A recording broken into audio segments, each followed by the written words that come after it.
I'm Andy Brown. I'm the Chief Sustainability Officer for Anglian Water, and we're the water and water recycling company that provides services to about 7 million customers across the east of England.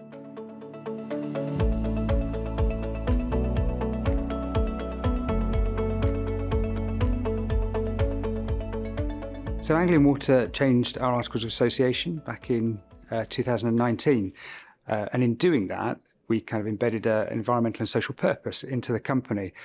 When we did that, the board wanted to hold ourselves accountable to a set of responsible business principles. When we looked across the kind of market, we couldn't find anything that really fitted. And actually, that's why we approached BSI to say, was there a standard? Over about 2 years, PAS-808 was created. And we've now been using that to assess ourselves in terms of maturity against that. And the idea really is to be able to try and identify, where we are embedding purpose into the organisation appropriately in line with those principles, and then report that publicly.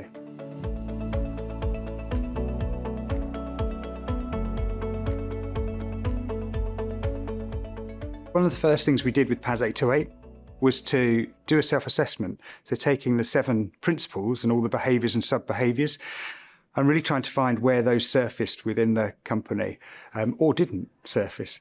A couple of things that we identified were, although our management board looks at a lot of performance metrics on a monthly basis, over kind of 150, we wanted to kind of focus in on the ones which were most kind of directly important in terms of delivering our purpose, which is to deliver environmental and social prosperity. So one of the things that came out of PAS-808 was a new purpose performance dashboard that the management board and all the senior leadership team look at on a regular basis. Although we've got quite complex decision-making processes and a 6 capitals framework for our investment decisions that looks at more than just the assets that we're creating and the financial kind of constraints, we now look at environmental, social, human and intellectual capitals in that decision-making process. We hadn't really translated that down to kind of everybody and made it accessible to everybody in the organisation. So one of the other things we did was to create a purpose prompt card, which helps everybody in every decision that they're making to think about the environment, to think about society, to think about their employees, as well as the kind of the cost to the business and the kind of assets that they'll be kind of supporting.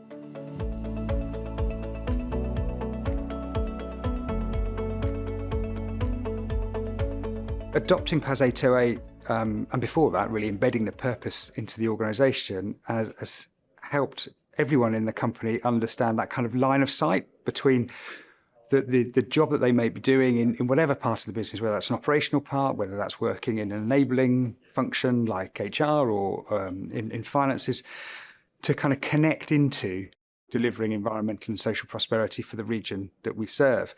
I think the other thing is also about kind of understanding across your whole value chain. So how do our supply chain contribute to delivering our purpose, and where are the risks that we can identify from that as well? But also, how are we supporting and how can we demonstrate we're supporting the environment which we operate within and the communities that we serve?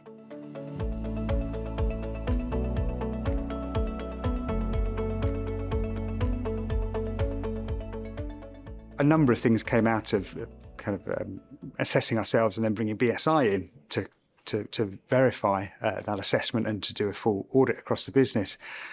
A couple of those things were around helping the management board to understand whether we were on track to deliver purpose or not and creating a purpose dashboard. Another thing was around the purpose prompt card, which helps everybody in the business understand whether or not they're making decisions in line with purpose. But I think one of the really interesting things for me was understanding how well our purpose had been embedded in our culture, right the way through the business, from kind of directors around the management board, right the way through to operational staff on the ground, but even beyond that into our supply chain. And during the audit process, I think the lead auditor was really impressed with how people could articulate the things that they were doing on the ground, connecting kind of to delivering environmental and social prosperity. So I think that's been one of the really positive outcomes.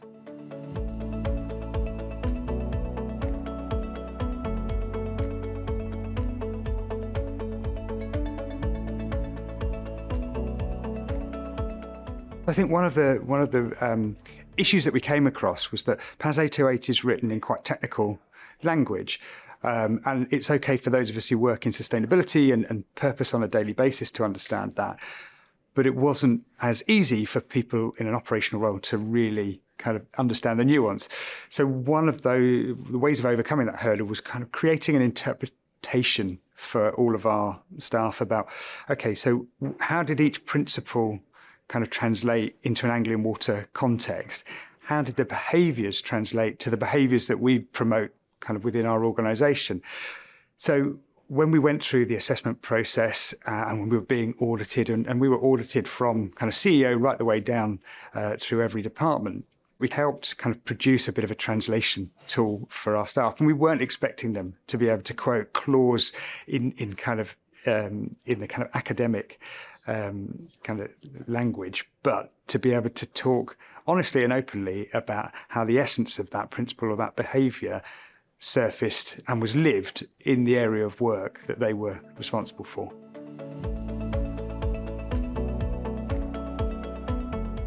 Because we've committed through our Articles of Association to report on a set of responsible business principles, we're using PAS 808 as one of those methods. So we're going to be assessing ourselves against it as part of our audit against standards every year. So through the assessment process this year, we've identified a number of recommendations where we've got areas we want to work on. We'll do that over the next 12 months. We've had the conversation with our management board, and then in the audit process, the validation process next year, we'll deep dive into some of those. And then, there is always room for improvement, and particularly with purpose, the kind of what is best practice today may not be best practice in 2 years, 5 years' time. So we want to keep pushing that forward. And one of the areas I'm particularly interested in is how it can support the development of our kind of engagement program with our supply chain.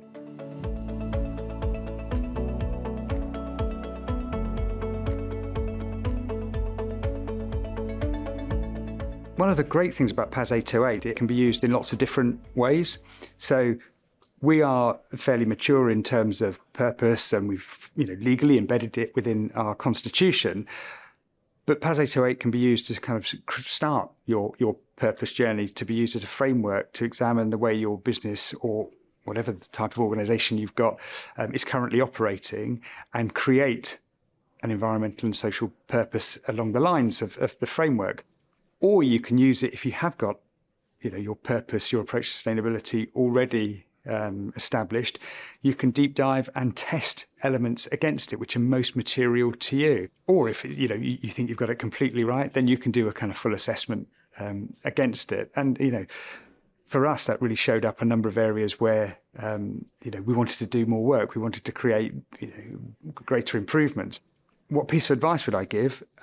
Well, I help to run a practitioners group for those people who are interested in PAS 808, and you can find that on LinkedIn. So join that group. There's about 160 different organisations, big and small, and that's an area where we can all talk and support each other in trying to drive purpose forward.